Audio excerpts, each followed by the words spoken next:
I'm here with my friend Pete Buttigieg, who's the mayor here, one of the youngest mayors in America.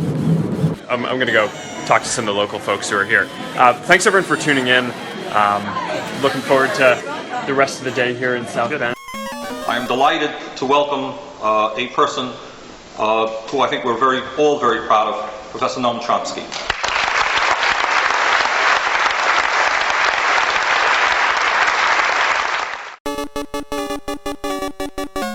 And sometimes after a long day at work, when I've been working on a lot of difficult issues, I like to sit down at the piano and play something, and it helps me clear my mind a little bit, and it relaxes me too. Unfortunately, I'm not a very good singer. I just can't quite seem to hold a tune. When they stood up to the bosses and the government and fought to create the unions that would provide them with decent wages and decent working conditions.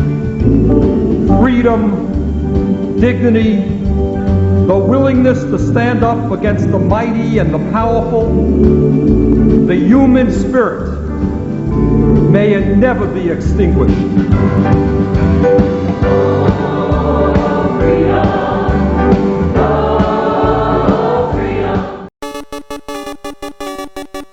Mayor Pete Buttigieg announced who he'll endorse. He's throwing his support behind Hillary Clinton. He made that announcement with several mayors from across the state.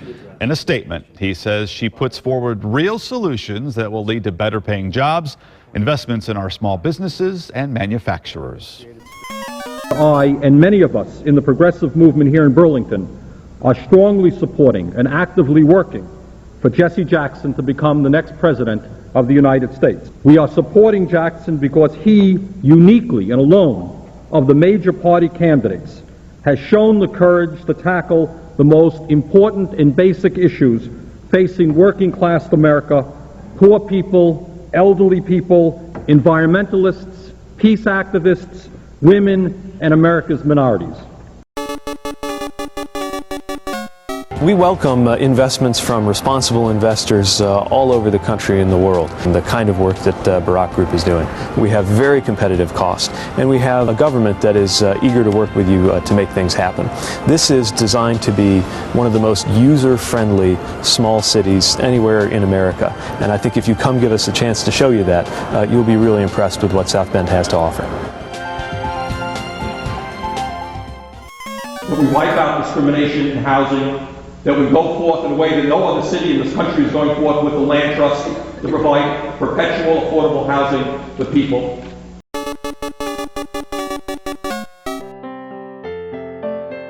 I pledge allegiance to the flag of the United States of America and to the republic for which it stands, one nation, under God, indivisible. Being in public office and being in the military at the same time must be difficult. How do you separate the two?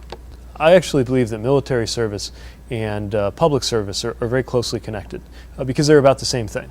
They're about making sure life is better for the people that you serve. And people join the military, they're willing to go to places like Afghanistan in order to serve places like South Bend. And so I tried to hold in my mind and in my heart that those missions actually were very closely compatible, even though they pulled me in different directions at times. And you'll say to people, you'll say, aren't you courageous people? Don't you want to protect your families and your country and the world and the land that you grew up in? Are you afraid? Are you cowards? No. Are you cowards to go out and get killed?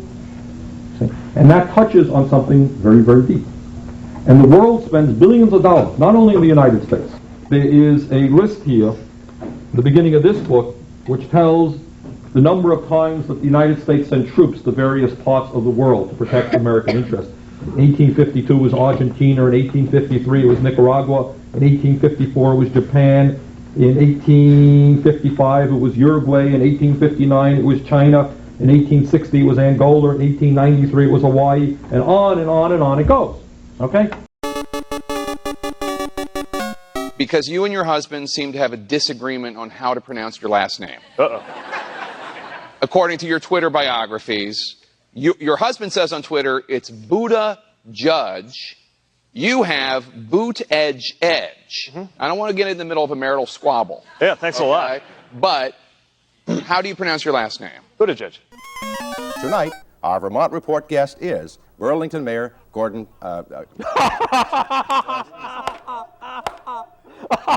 awful? Is that awful? Guess what you just made? I made the incredible. TV blooper tape. Save that tape. Save the tape. That's right. Save the tape. To me, being a pro-growth progressive means staying committed to my democratic values while tapping into the great potential of markets and the private sector to improve lives. I'm progressive because I believe in fairness and equal opportunity. And I'm pro-growth because I know firsthand that economic prosperity is the path for our communities and citizens to be able to do what they want to do. There is one city in the United States of America where people have gotten together and taken on the establishment, taken on the Democratic Party, taken on the Republican Party, taken on the newspaper, taken on the business community. One city in the United States, we have taken on the system and beaten it.